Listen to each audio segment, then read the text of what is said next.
Bem-vindos ao Nossa República. Eu sou Mauro Camargo e esse é o programa de entrevistas transmitido pela TV Pantanal toda segunda-feira às 7h30 da manhã. Após a transmissão, o episódio estará disponível no site nossarepublica.com.br e no nosso canal no YouTube. O tema da nossa entrevista dessa semana é Meio Ambiente e Sustentabilidade. Hoje temos a honra de receber Joacy da Silva, professor, fundador e aposentado da Universidade Federal de Mato Grosso, mestre em Sociologia e articulador da Pastoral da Ecologia Integral na região Centro-Oeste. Professor Joacy, uma grande honra, uma grande alegria revê-lo e agradeço muito por ter aceitado o nosso convite para esse programa. Eu que agradeço, Mauro, desse convite, estar aqui com você. É um prazer imenso, um prazer maior de revê-lo, depois de alguns anos. Aí pois a gente ficou um bom tempo. As nossas caminhadas aí aqui por Cuiabá e Mato Grosso. Para quem não sabe, o professor Joacy foi articulista da Gazeta durante 18, 19 anos. 19 anos. E desde a primeira edição do jornal. Eu era, no primeiro ano, secretário de redação e, a partir do segundo ano, diretor de redação. E a gente conviveu esses 19 anos desde 1990, né? Que foi a inauguração da Gazeta, que ela começou a circular. Já são 35 anos da Gazeta, né? Comemorou esses dias. Uma vida. Mas é uma vida. Mas, professor, a gente vai conversar um pouquinho de meio ambiente, porque eu sei que você é um militante aí da Pastoral da Ecologia Integral, da Igreja Católica, e é um militante aqui na região do Centro-Oeste, e está sempre discutindo esses assuntos, né, e participando das ações em defesa do meio ambiente e da sustentabilidade. Eu queria saber o seguinte, vamos começar falando de PCH, que é um tema polêmico, tem gente que defende de todo jeito, tem gente que criminaliza até as PCHs, e eu queria saber a sua opinião. Quais são os principais riscos que essas pequenas usinas centrais hidrelétricas elas causam ao meio ambiente? Quais são os riscos? Qual é o impacto que isso tem, principalmente em Mato Grosso, nessa região que abastece o Pantanal? Mauro, a questão das PCHs, como você bem disse, é um assunto extremamente complexo e controvertido. No mundo inteiro, a transição energética, a gente vai falar depois, está tentando substituir as fontes tradicionais de energia, inclusive as hídricas, né, por energias realmente renováveis que causam menor impacto no meio ambiente e na vida das pessoas. Quando você represa um rio, quer dizer, você fatalmente alaga uma região acima. E se esse rio é de planície, então a área alagável é muito maior, que é o caso do rio Cuiabá, que é um rio de planície, quer dizer, ele não tem aqui grandes cachoeiras, porque quando tem cachoeira, você faz a represa e tem uma queda d'água muito profunda, né? Mas no caso aqui, nós temos o problema da pesca, né? Porque tem vários tipos de peixe que, vamos dizer, vivem no Pantanal, no rio Cuiabá, etc., nos outros afluentes, que eles desovam nas cabeceiras. E à medida que você represa os rios, por mais que o STEC fale que tem elevador, etc., o que tem sido constatado por inúmeros estudos de universidades, pesquisadores, é que quando se faz as usinas e as barragens dos rios, você reduz a possibilidade desses peixes subirem e aí você não tem os peixes, você não constata, as pesquisas indicam que reduz a quantidade. Então, imagina aqui em Cuiabá, você fazer de Cuiabá até Nobres, ou um pouco acima de Nobres, fazer 6 pequenas barragens. Você vai reduzir a vazão da água. Então, e em Mato Grosso existe mais de 7, em torno próximo de 8 mil pescadores profissionais, que geralmente são ribeirinhos, que vivem disso, né?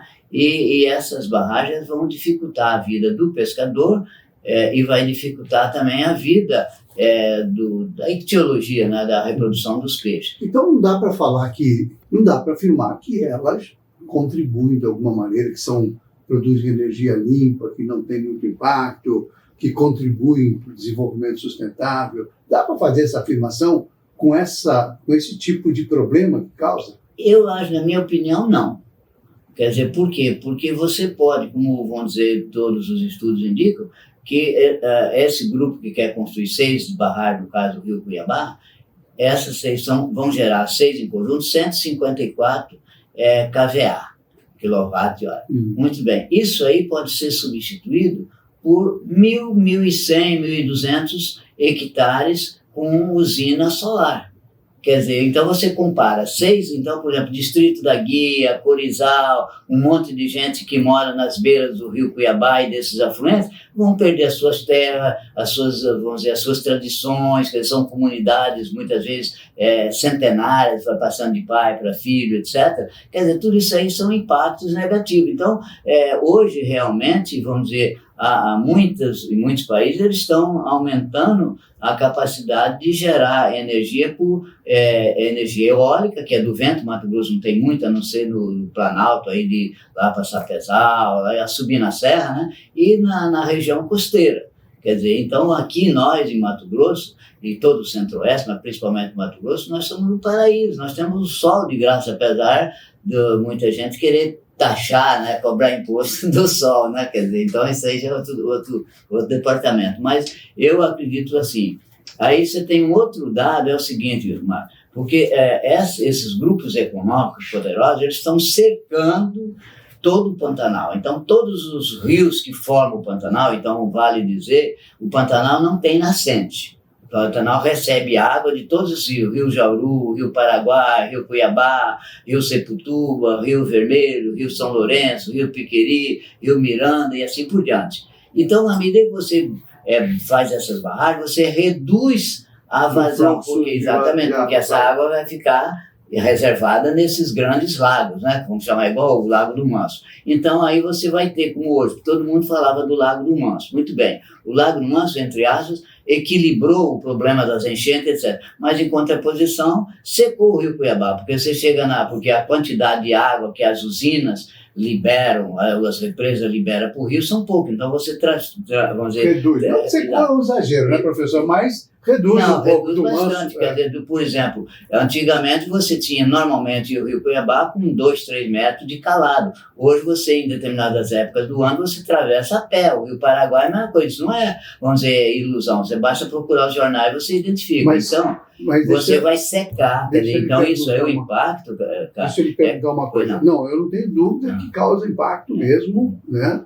Todas as usinas, de uma maneira geral, precisa ver essa coisa do custo-benefício, né? Mas o que eu queria observar é que tem um outro dado que é muito relevante nessa questão, que são um problema climático, né? Os extremos climáticos, a seca demais, chuva demais, enfim, essa situação que o planeta vive e continua poluindo, enfim, fazendo tudo que não pode fazer e desequilibrando de uma maneira que pode se tornar irreversível em algum tempo o tamanho do fluxo de chuva, e etc, etc.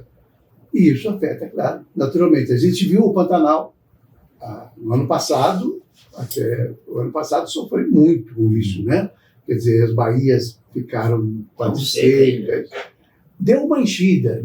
O rio deu uma enchida, o Pantanal deu uma melhorada. Mas não chegou no nível que era 10, 12 anos atrás. Olha, a gente tem visto reportagens da Rede Globo, da TV Centro-América, de outras emissoras nacionais, mostrando a volta daquela beleza do Pantanal, né?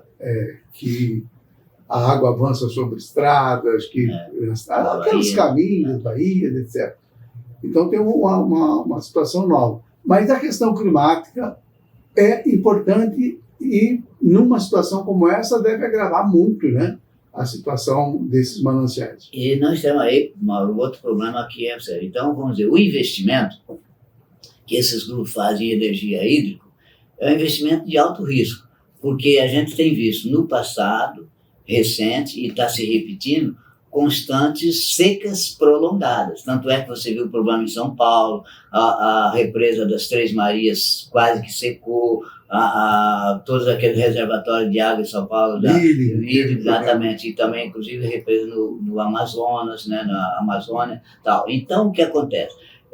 Teve aí alguns grupos que andaram por toda essa área das cabeceiras do rio Cuiabá e seus afluentes, e foi constatado o seguinte, que está havendo uma destruição para plantar soja, agro, etc., que estão limpando, inclusive afetando as nascentes. E cada vez mais, à medida que você desmata, tanto na Amazônia, quanto no Cerrado, quanto no Pantanal, você está, vamos dizer, alterando o equilíbrio das chuvas. Então, as chuvas estão ficando mais escassas e, eventualmente, elas também se transformam em tempestades, etc. Mas, na realidade global, os índices, então, o estudo recente até da UFMT e outros aí, falaram o seguinte, que o ano de 2023, 2024, por aí que foi o estudo, o estoque de água no Pantanal era aproximadamente 20% a 25% a menos do que 20, 30 anos atrás. Ou seja, então não está retendo água. E aqui você diminui a chuva, por exemplo, aqueles tais dos rios voadores estão secos. Está aí vários, o INPE, etc. Isso afeta economicamente o agronegócio? Porque... Sim, estão destruindo a galinha dos ovos de ouro. Quer dizer, então esse investimento poderá chegar em determinado momento que essas barragens não vão ter água suficiente sequer para gerar a energia que foi programada para retribuir os investimentos que eles fizeram. Quer dizer, tanto é verdade que esse mesmo grupo Maturati, né, ele já tem projeto de energia solar e tem projeto de energia eólica. Então, vamos dizer, o que a gente tem tentado convencer é que eles abandonem essa ideia de PCH e invistam mais nos projetos, como tem inúmeros grupos aqui em volta de Cuiabá e Mato Grosso inteiro, investindo em energia solar, que é uma energia realmente renovável, cujos impactos ambientais, sociais e econômicos são muito menores do que, vamos dizer, construir represa nos rios, né? Eu já vou entrar um outro tema que tem muito a ver com a questão da matriz energética, que é a parte da transição, né? Eu queria saber o seguinte, o senhor considera que o Brasil, de uma maneira geral, ele faz um discurso internacional, que é no sentido de defender a condição brasileira de preservação, né? Há uma informação muito propalada de que Mato Grosso tem 60% de todo o seu território preservado. E 40% são cidades, estradas, etc., e degradações gerais, né? É um percentual bastante, se isso é fato, é um percentual bastante robusto, né? E o governo brasileiro tem feito um discurso internacional vendendo a transição verde como o Brasil como um líder nesse processo. O senhor concorda com isso ou ainda nós estamos patinando muito para fazer essa transição? Esse é o grande desafio, me parece, do Brasil nos próximos anos. Eu acho o seguinte, minha opinião pessoal, que há mais propaganda do que realidade. É uma imagem que o governo quer transmitir que ele não está fazendo o dever de casa. Vou dar um exemplo. O Brasil tem entre 135 a 140 milhões de hectares de áreas degradadas, que é essas áreas que são desmatadas, cujo solo não se presta para nada e que vira, vamos dizer, não nasce nem capim, né? Nem praga, né?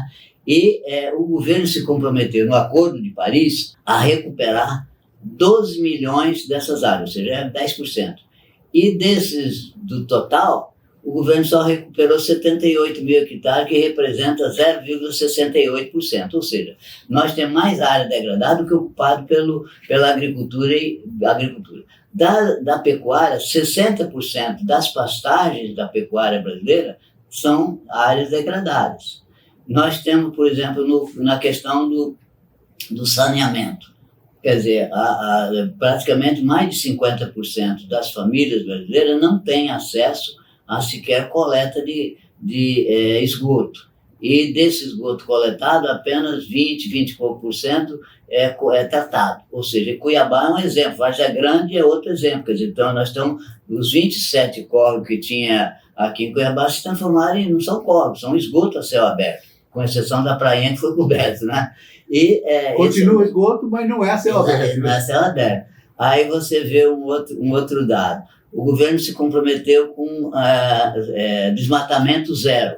Quer dizer, neste ano houve uma redução do desmatamento na Amazônia, mas aumentou no Centro-Oeste, deu uma reduzida no Centro-Oeste. Mas, mesmo assim, em 2024, mais de 600 milhões de hectares foram, vamos dizer, de 60 milhões de hectares foram destruídos, né? As queimadas estão constantes, né? E você vê aqui o Pantanal praticamente já perdeu quase 1/3 de toda a sua área, de sua vegetação e de sua biodiversidade, com essas queimadas contínuas, né, e repetitivas. Então, a planta, a biodiversidade vegetal, ela renasce. Mas e os animais que morreram?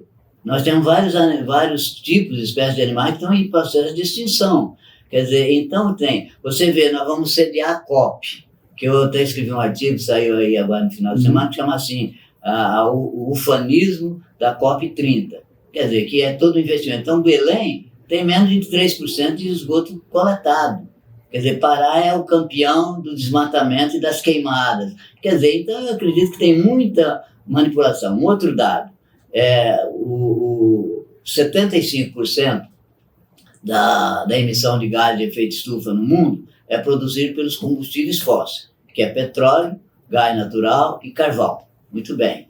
Esse assunto não tem sido colocado na pauta das discussões da COP, tem sido negaciado.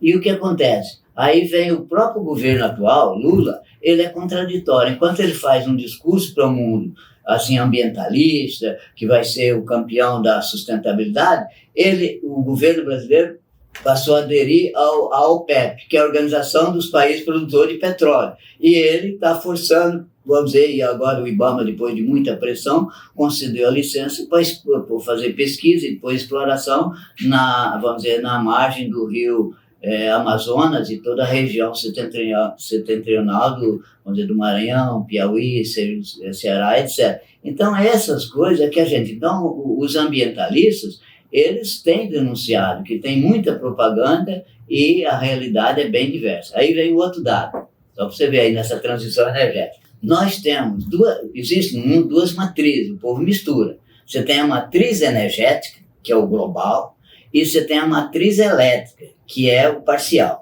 Na matriz energética, o Brasil está quase pau a pau. Nós temos 50,5% de energias renováveis e 49 uns quebradinhos de energia não renovável, que são esses aí, combustível fóssil e etc. Né? E até combustível oriundo de queima de madeira. Muito bem.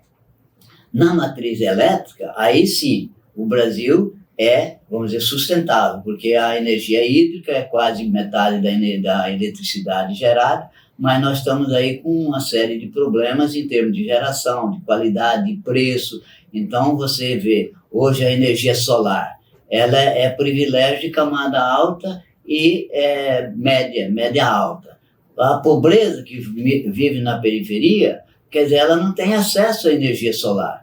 E é mais sacrificado, porque 300, 400 para quem ganha pouco mais do que o salário mínimo, pesa muito mais do que, vamos dizer, você e eu, outra pessoa que ganha aí 15, 20 mil reais, pagar 600, 800 reais. Então, esses são desafios e não tem incentivo, pelo contrário, tem tributação. Enquanto vários governos, como a própria China e alguns europeus, eles subsidiam vamos dizer, a difusão da energia solar, da energia eólica, o governo brasileiro continua cobrando imposto absurdo. Eu participei semana passada, acho que foi quinta e sexta, ou quarta e quinta, não me recordo, de um evento promovido pelo Sindicato de Energia de Mato Grosso, que é um afiliado da Fiente, sobre a questão da energia elétrica, da indústria de energia elétrica no Brasil, etc. Vieram pessoas de vários estados, teve 9 painéis. Aí teve um dado lá que me alarmou, e até eu fiz um questionamento.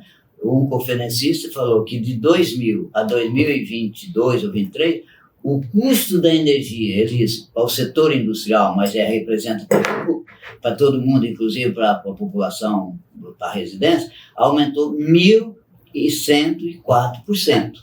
Aí eu perguntei qual a razão disso. Ele enrolou, tal, mas chegou no ponto.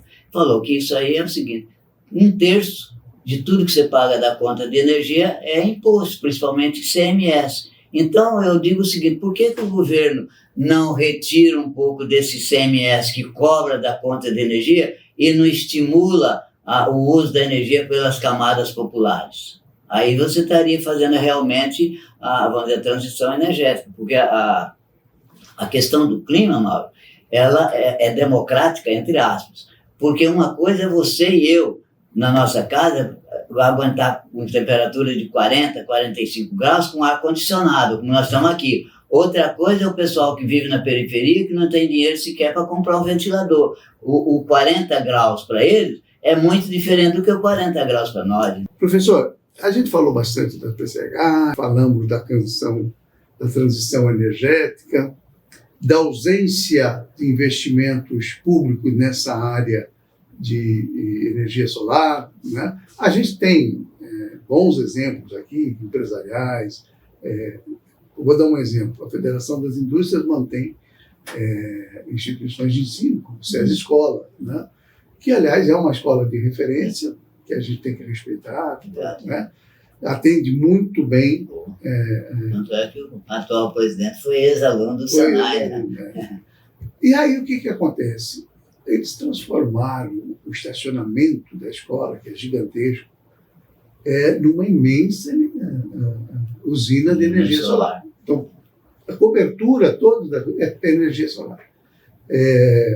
Isso mostra que é possível fazer, né? Mostra que o Estado deveria estar até a estrutura do Estado, os prédios públicos, deveriam estar nesse embalo, né? De estar produzindo, alimentando a energia desses próprios estaduais com energia solar. Mas eu queria falar um pouquinho do desenvolvimento urbano, também na ótica ambiental, na ótica da sustentabilidade. Eu queria saber o seguinte: que cidades aqui em Mato Grosso o senhor considera mais vulneráveis sob o ponto de vista ambiental? Olha, pelo conhecimento que eu tenho das várias cidades de Mato Grosso, nos últimos 10 anos eu não tenho viajado tanto, de qualquer maneira, a Baixada Cuiabana, em geral, e o aglomerado urbano Cuiabá-Várzea Grande, e a área metropolitana, que chama a região metropolitana do Vale do Rio Cuiabá, que inclui, além de Cuiabá e Várzea Grande, mais Livramento, mais Santo Antônio do Evergé, e, se não me engano... São 13 municípios. Então, o que acontece? É uma área que tem um bolsão de pobreza muito grande. Isso aí pode ser indicado pelo número imenso de pessoas penduradas, de famílias, nesses programas assistencialistas, seja do governo federal, seja do governo estadual, seja do governo municipal. Então, a população do Estado está explodindo, crescendo a índices da economia chinesa, mas, em contraposição, a pobreza também continua enorme e, vamos dizer, sendo paliativamente atendida. No questão e tem muito a ver, porque o Papa Francisco, que está dentro da nossa área, ele enfatizava o seguinte: que o grito da Terra, quer dizer, que está aí, o planeta está gritando, quer dizer, através da resposta, são enchentes, secas, etc., também você tem o grito dos excluídos, porque os excluídos, as populações periféricas, que sofrem mais com os, vamos dizer, quando vem aquelas chuvas homéricas, quer dizer, a maior parte da população alaga tudo, porque quem mora na beira de córrego, que é um esgoto? População pobre. Quem mora pendurado nas beiradas de morro que desaba? A população pobre. Por quê? Porque o governo federal, estadual, municipal, ao longo de 50 anos, praticamente não tem política habitacional e as pessoas têm que procurar um espaço. Então, esse é um problema sério. Mato Grosso tem um déficit habitacional grande e o próprio atual prefeito de Cuiabá falou que Cuiabá tem um déficit em torno de 40 mil habitações, é o déficit habitacional, né? Quer dizer, então é uma coisa bem grande. Quer dizer, então, se você multiplicar pelo número de pessoas, tem aproximadamente 30% da população em Cuiabá ou não tem casa digna ou vive, vamos dizer, nesses aglomerados, né? Na beira de risco. Isso aí. Então, Mauro, eu acho que assim, e você tem o aspecto ambiental propriamente dito. Então, por exemplo, nós já levamos ao conhecimento uma pauta de reivindicação e de, vamos dizer, troca de impressões para o secretário Porto Carreiro, que é da Secretaria do Meio Ambiente e Desenvolvimento Urbano, com 14 itens. O primeiro item que nós apresentamos para ele é o problema da arborização. Quer dizer, Cuiabá é uma cidade que antigamente chamava verde, cidade verde. Hoje ela é verde quando pinta o meio-fio de verde, ou os postes de verde, porque tem um déficit também de aproximadamente 30% das árvores que deveria ter na cidade, não existe. Quer dizer, e não tem o plano de arborização urbana, que consta do plano diretor como item do plano diretor de 2007, na época da gestão do Wilson Santos, que foi aprovado pela Câmara, dizia lá o seguinte, que em um ano, 360 dias, a prefeitura, o executivo, deveria encaminhar o plano de arborização, o plano diretor de arborização urbana para a Câmara. E hoje, até hoje, não tem um plano. Então, você tem iniciativas, vamos dizer, pessoais, de comunidade, voluntária, mas você não tem a matriz. Então, tem muita gente plantando a árvore errada, no lugar errado, que daqui a um tempo, a hora que surgiu o plano, tecnicamente, bem orientado, vão ter que cortar, tirar essas árvores, porque não eram impróprias, né? Então, então você tem. O outro é o problema do esgoto, como eu te falei, quer dizer, então, apesar de falar que a empresa, vamos dizer, fez um grande investimento, fez. Sabe o que eu estou mostrando? Parece mentira. A empresa Águas Cuiabá faz na rua a rede mestra de coleta de esgoto, mas não faz a ligação para as casas. E principalmente na periferia, o pessoal não tem dinheiro para fazer essa ligação, porque tem que contratar pessoal técnico que custa caro, e o pessoal não tem, então continua soltando esgoto na rua, etc. Né?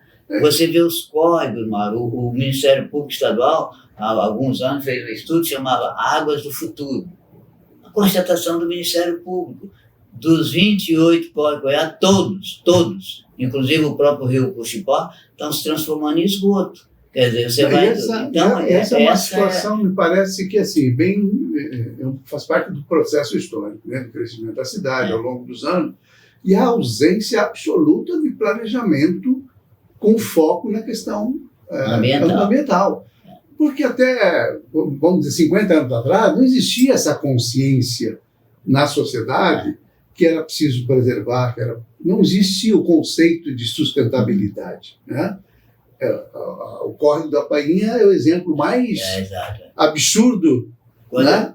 Você imagina? Em Cuiabá, o córrego existia. Pois é, mas 67. Você imagina se a cidade tivesse crescido e mantido esse córrego, hoje seria, se bem cuidado, seria um ambiente extremamente aprazível, um ponto turístico formidável, né? Porque você imagina que se nós tivéssemos uma prainha diferente do que nós temos hoje, essa Avenida essa Avenida Gomes de Mendonça, que mais por cento que o problema da prainha, o nascimento está ali para...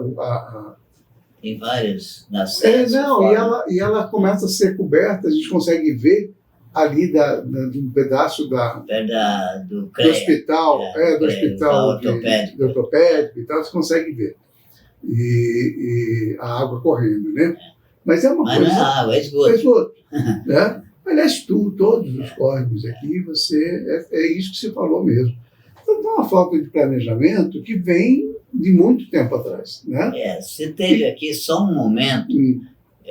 foi na época do Rodrigues Palma, que era prefeito, que foi o governo federal tinha um programa de saneamento que chamava Projeto Cura. Andaram fazendo alguns pedacinhos, como ali no Quilombo, lá perto do Ribeirão do Lipa, em outros lugares, mas não vingou, porque não houve continuidade da política pública. E você está falando assim da prainha, eu vou retornar um pouco até. Eu cheguei em 1967. O Cuxipó, o rio Cuxipó, era limpo, tinha peixe, tinha o Sayonara, tinha um outro balneário do João Balão mais acima. Tinha até sereia, então. Tinha até sereia, então. Sim, então você ia com sua família, aquilo ali tinha umas prainhas, era uma coisa aprazível.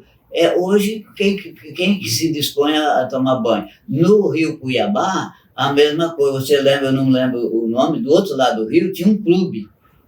bem perto da ponte, tinha uma prainha. Domingo tinha comida, tinha bebida, o pessoal ia para nadar ali. Quem que consegue nadar? Porque bem em frente de onde era esse clube, você sai aquela rede de esgoto que passa em frente à feira, que é um absurdo, quer dizer, a contaminação dos alimentos que vêm na feira, quer dizer, são bactérias, etc., que estão tudo por ali. Então, realmente, a dimensão, e pior do que isso, Mauro, foi o seguinte, dos candidatos a vereador e prefeito que nós tivemos no ano passado, você conta nos dedos, talvez de uma mão e não de duas, os candidatos a vereador ou prefeito que colocaram nos seus programas de governo, nas suas plataformas, a questão ambiental. Quer dizer, então, sempre colocava a educação, a saúde, entre aspas, genérica, ou o asfalto, isso, aquilo, mas a questão ambiental foi a grande ausente e continua sendo a grande ausente das preocupações dos governantes, seja federal, estadual, municipal. Públicas, né? Quer dizer, você tem esse discurso internacional, mas ele parece que não se realiza aqui. É aquela ideia, pensar global, mas agir localmente. Né? Então, isso aí é a nossa cobrança. Né? E eu preciso entrar num assunto extremamente delicado, do ponto de vista do interesse do agronegócio, da economia mato-grossense, que a gente considera que é importante, né? Do ponto de vista de colocar Mato Grosso em uma posição comercial relevante, né? Em termos de exportações de commodities, mas tem a contrapartida negativa, que são os agrotóxicos, né? Então, eu queria saber o seguinte, qual é a realidade dessa área dos agrotóxicos em Mato Grosso, um estado eminentemente agrícola, que usa muito defensivo, e que tipo de situação cria, de impacto cria na sociedade? Mauro, esse é um problema sério e controvertido como um todo, porque move, como dizer assim, confronta com interesses poderosos. Então, para você ter uma ideia, Mato Grosso é o estado que mais usa agrotóxicos por habitante. Então, a nossa média é de 67 litros ou quilos de agrotóxicos por habitante, enquanto a média nacional é 10 vezes menos, é em torno de 7,5, 7,2 litros. Ou seja, esses dados são apurados pela universidade, professor? Não, são dados nacionais, né, de vários institutos de pesquisa, etc. E o Brasil é o maior usuário também de agrotóxicos, não só por habitante, quanto por área cultivada. Então, nós usamos mais agrotóxico, 5 vezes mais do que por hectare, do que os Estados Unidos. E pelo menos o dobro do que é usado a média mundial. Quer dizer, ou seja, tem uma discussão aí técnica que fala que porque nós somos um país de agricultura tropical, vamos dizer, o cultivo das plantas, seja soja, milho, algodão, são mais sujeitos a pragas e doenças do que nesses outros países menos, vamos dizer, de clima temperado, etc. Mas o que está acontecendo é o seguinte, que além desse dado cru, nu e cru, está tendo um impacto. O impacto é o seguinte, está aí o professor Pignato da universidade, que é uma pessoa séria, fez doutorado na Fundação Oswaldo Cruz, e ele coordenou várias pesquisas em Mato Grosso do Sul, e constatou uma série de casos de doenças, como câncer de pele, amostra de agrotóxico em leite materno. Então, isso aí é alguma coisa de crianças que nascem sem cérebro. E o que acontece? Nós temos uma situação em que esse agrotóxico está sendo usado de uma maneira abusiva. Quer dizer, então, quando vem, agora já estão fazendo pulverização por drones, além da aviação agrícola. Então, quando tem vento, quer dizer, o agrotóxico que o avião ou o drone espalha, ele vai para as propriedades e as casas vizinhas. Então, nessas regiões tem vilas ou tem pequenas cidades que acabam, vamos dizer, sendo pulverizadas. Então, animais domésticos, as abelhas... A Assembleia acabou de aprovar uma legislação que reduz a área de defesa. Exatamente. A área que não deveria ter Exato. aplicação de agrotóxicos. O Mato Grosso acabou de aprovar, a Assembleia aprovou, não sei se o governador já assinou ou não, mas que é um absurdo, quer dizer, então, em vez da gente restringir, nós estamos aumentando os índices de contaminação. E a Assembleia deixou de aprovar, boicotar a discussão, que é o seguinte, tinha um projeto de lei que exigia que as companhias de água fizessem exame para identificar a presença ou não de agrotóxicos na água que nós bebemos. E a Assembleia proibiu, não passou a lei, que era para passar a lei para tornar obrigatório das concessionárias de água municipais.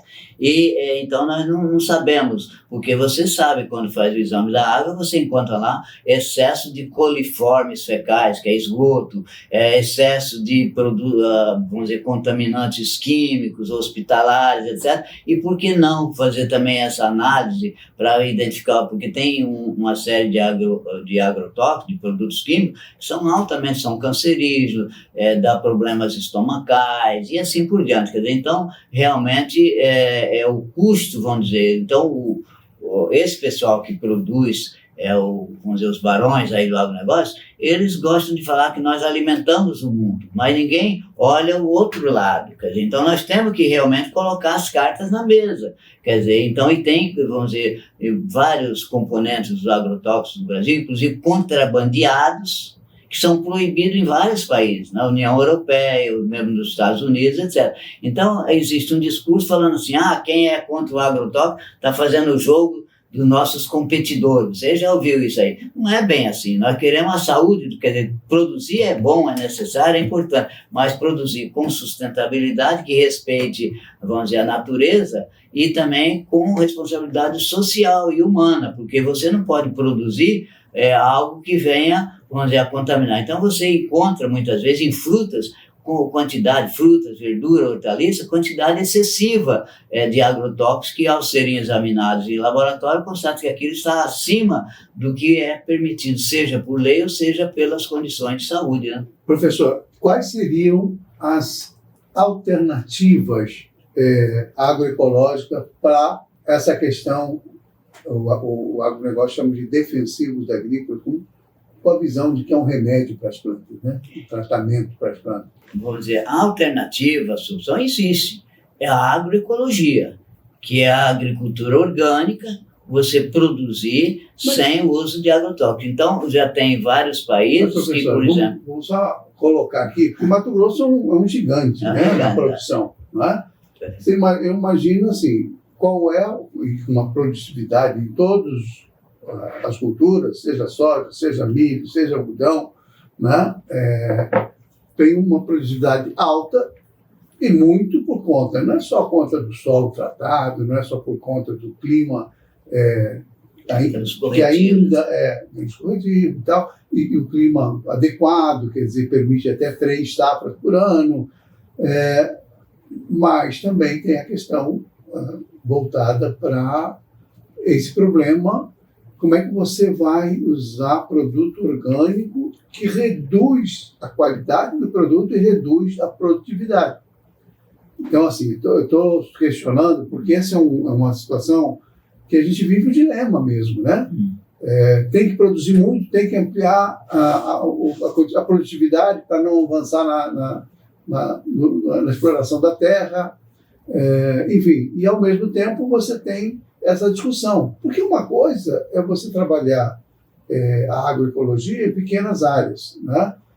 No sítio, numa propriedade um pouco menor, mas de propriedades onde a plantação é gigantesca, né?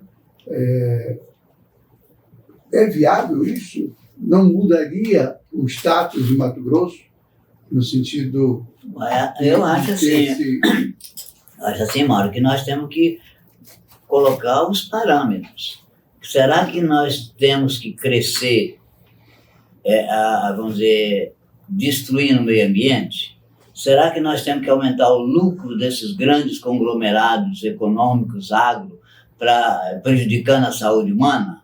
Então, esse é um dilema ético. Quer dizer, da mesma forma que nós avançamos em ciência e tecnologia em tantos setores, você teria que, vamos dizer, investir parte desse lucro, deveria estar sendo investido em pesquisas para, vamos dizer, maximizar a produção orgânica. Quer dizer, como é possível produzir em pequena escala, nada impede que seja produzido em larga escala.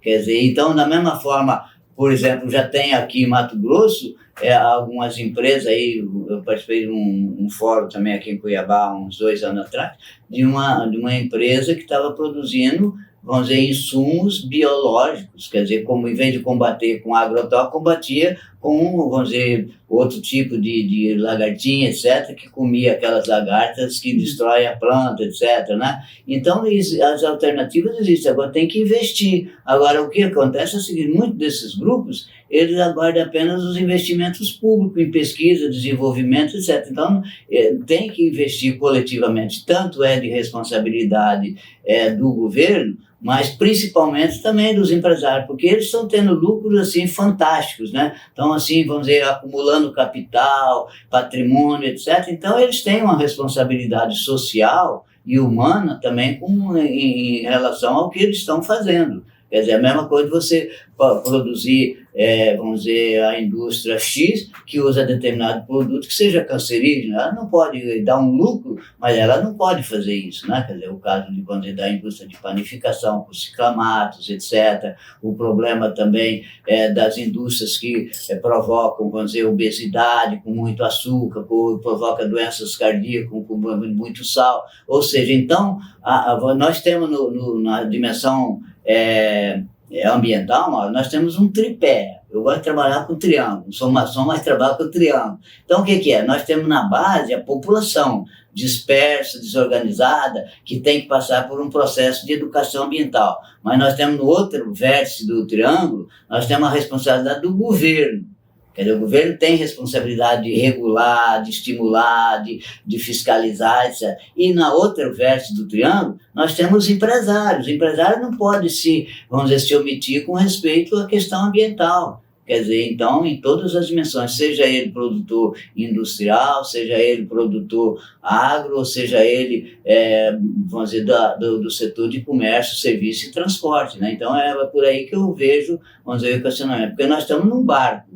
O planeta é só um. Ou a gente, vamos dizer, reduz esses níveis de degradação, de poluição, de destruição do planeta a partir de cada momento, cada localidade, ou então, vamos dizer, vai ser cada dia pior a situação. Mas isso tem que ser um pacto mundial, né? Porque o que se faz nos Estados Unidos afeta aqui, o que se faz na Groenlândia afeta aqui, quer dizer... Então aí vem o Papa Francisco, ele coloca na Laudato Si exatamente isso, ele insiste. Ele tem uma frase que ficou homérica, assim, bem, chama assim, tudo está interligado nesta casa comum. Agora, aí você tem um dado, Mário, que, por exemplo, hoje, o que eu estava falando, 75% das emissões de gases de efeito estufa, que está poluindo, provocando aquecimento, crise climática, é queima de combustível fóssil. 80... Não é só isso. Não, esse é 75%, é a principal causa. Se a gente não atacar isso, tudo mais vamos dizer, restante. É uma coisa, por exemplo, você pode atacar e eliminar todos os outros 15%, mas se você não eliminar esse aí, ou reduzir, você continuará poluindo a atmosfera. E de outro lado, isso que você está falando, 80% são dados internacionais da emissão de gases de efeito estufa são produzidos por 20 países, o famoso G20, do qual o Brasil faz parte. Então, de 196 países, 170 países, 175, polui minimamente. E aí, agora, esses países que são os maiores poluidores, quem são atualmente? Historicamente, o número 1 é os Estados Unidos, que acumulou, mas ano a ano. China, Estados Unidos, depois vem a União Europeia no conjunto, que são vários países, 27 países, depois vem Rússia, vem Índia, e aí o Brasil entra nos 10 maiores poluidores do mundo ainda. Quer dizer, então esses países, eles têm que realmente ter um pacto. Agora, você vê agora no caso o Trump, retirou os Estados Unidos do Acordo de Paris. Quer dizer, então aí o outro país, a Argentina, também quer sair do Acordo de Paris. Então eles abrem mão de assumir e realizar os seus compromissos que foram firmados lá em 2015 no Acordo de Paris. Por falar em compromisso, quer dizer, nós temos a COP30 aí que o governo Lula assumiu para si a realização dele. Você, no começo da nossa conversa, criticava o fato da COP ser lá no Pará por conta dos problemas ambientais que eu falar, né? De desmatamento, de queimada, de falta de saneamento, etc, etc. Quer dizer, não é exatamente um bom exemplo, embora a Amazônia ainda seja um grande patrimônio brasileiro, um grande cartão postal do país, né? E aí, a COP30 vai servir para alguma coisa? Porque você falou também, se não houver uma consciência geral, quer dizer, da sociedade mundial, do ser humano, vamos colocar assim globalmente, e parece que não vai ter, dificilmente a gente vai conseguir vencer esses problemas. Nós estamos destruindo o planeta cada vez mais, de pouco em pouco, né? A gente ouve, por exemplo, algumas afirmações, e nossa Cuiabá, por exemplo, que daqui a alguns anos, algumas décadas, vai ser um lugar absolutamente inabitável por conta do calor, né? Um calor produzido pelo crescimento, enfim. É global, né? E aí, quer dizer, vamos mudar para onde? Né? Não, a gente tem que pensar no Não tem planeta B, né? Não tem planeta B? Né? Como é que faz? Olha, Mauro, se você chegou em 1994, foi a COP 1, em Berlim. Se você pega dados estatísticos, estão disponíveis na internet, que eu uso esses dados para escrever, estudar, etc. Você pega a quantidade de petróleo que era produzido e usado em 1994. Houve aumento, hoje está produzindo e usando mais petróleo, produzindo e usando mais gás natural, produzindo e usando ainda praticamente a mesma quantidade de carvão. Aí, se você pega a quantidade global, que são bilhões de toneladas que cada ano está lançando na atmosfera, você percebe o seguinte, que apesar de ter 30 anos de COP, os indicadores, você pega desmatamento, qual foi o índice de desmatamento que foi acumulando hoje. Se você pega índice de queimada, índice de poluição urbana, todos os parâmetros que você pegar a nível mundial, eles aumentaram. Quer dizer, então eu me pergunto o seguinte, para quê? O que resultou de concreto? Foi feito o protocolo de Kyoto, que os Estados Unidos, o Canadá, etc., pularam fora logo do início. Então o protocolo de Kyoto desapareceu por inação. Quer dizer, foi apenas um documento. Aí, em 2015, a ONU criou os Objetivos do Desenvolvimento Sustentável, outro lá, o Objetivo 13, que era, vamos dizer, se preocupar com a questão das mudanças do clima, etc, etc. Aí veio, no final, antes dos objetivos, veio a COP, e COP 21, e fez a aprovação. 196 países fizeram a festa, assinaram, discurso, etc. A maioria não cumpriu nada do que foi firmado há 10 anos atrás. E estabeleceu um parâmetro para 2030. Aí vem aí outro dado. Na época foi estabelecido que a Terra, o planeta, não deveria, por essas emissões, aumentar mais do que 1,5 grau em 2040. Nós já atingimos um aumento de 1,5 grau há um ano, o ano passado, outro ano, etc. E a tendência será que, provavelmente, 2040, 2050, o aumento da temperatura será de 2%. Quer dizer, então vai ser um forninho que o planeta Terra. E aí, você falou de Cuiabá, eu fiz um curso ano passado de ecoteologia, 5 meses, 2 vezes por semana. E tinha pessoas de várias tendências, de várias religiões, e sempre nas palestras tinha alguém da área da ciência e alguém da área da espiritualidade, várias religiões. E teve um painel sobre o problema da mudança climática. Era uma pastora da Igreja Batista de Maceió e uma cientista que mexia com o clima lá no INPE, no Amazonas, etc., no Pará e tal. E essa cientista falou o seguinte, tem vários estudos da ONU, lá do projeto Copérnicos na Europa, etc., que indica que até 2040, no máximo 2050, nós vamos ter 6, que é chamado de hot spot, quer dizer, áreas quentes, né? 6 no mundo. Uma é o norte da África e parte do Oriente Médio. Outra é na Índia. Outra é na Austrália. Outra nos Estados Unidos e parte do México. Outra no centro-oeste e um pedaço do nordeste brasileiro. Aonde as temperaturas vão acontecer igual aconteceu esse ano passado na Índia. Temperatura de semana a semana acima de 50 graus. O que significa isso? E Cuiabá é o epicentro dessa região. Então, Cuiabá, se ele não fizer o dever de casa de ter arborização, não ter, vamos dizer, limpeza, cuidado com o meio ambiente, nós vamos ter temperaturas assim, por semana acima não de 40 e pouco, como já temos, mas de 52, 53, 55. E aí? Nós vamos sobreviver? Os idosos? Você tem uma ideia, 13 milhões de pessoas morreram por problemas derivados de questões ambientais em 2023, das quais 7 milhões, está o dado estatístico da Organização Mundial de Saúde, 7 milhões por problema de poluição do ar, velhos e crianças, quer dizer, as migrações. Então, realmente, o desafio ambiental é uma questão séria, mas, infelizmente, os nossos governantes e os nossos empresários, a nossa população, quer dizer, reclama, mas ninguém, vamos dizer, aponta para que a gente tenha que tomar, vamos dizer, medidas, vamos dizer, concretas e profundas para mudar isso aí. O Papa Francisco chama de conversão ecológica. Quer dizer, nós temos que transformar os nossos modelos econômicos, as nossas práticas individuais, familiares, etc. Quer dizer, para não ter, você não pode basear a economia como hoje, no consumismo, no desperdício, no uso exagerado dos recursos naturais, como se a terra não tivesse limite. Então, esses aspectos são ambientais e, ao mesmo tempo, filosóficas. Eu acho que a gente tem que, daí a razão, vamos dizer, das igrejas também entrarem nisso aí, porque nós temos responsabilidade, vamos dizer, com o planeta, que tudo isso aí, para nós, da igreja, cristãs principalmente, o católico e o evangélico, tudo que existe no mundo é criação de Deus, é um criador. Então, nós temos que cuidar dessa criação, vamos dizer, com respeito, com parcimônia, etc.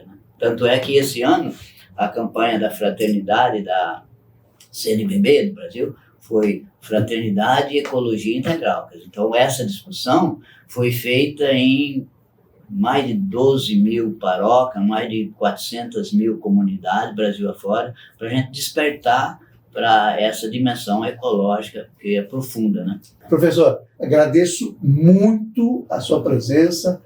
Vou convidá-lo para, daqui a pouco, mais de uma conversa importante, porque esse é um assunto que e não é uma questão de carimbar um, acusar outro. Eu acho que esse foco aí mesmo é da conversão das pessoas para terem uma atenção focada aí na questão da sustentabilidade. Muitíssimo obrigado, um grande abraço. Muito obrigado, Mauro. E nós vamos ficando por aqui. Até a próxima semana com um outro papo tão importante quanto esse com o professor Joacir da Silva. Até lá.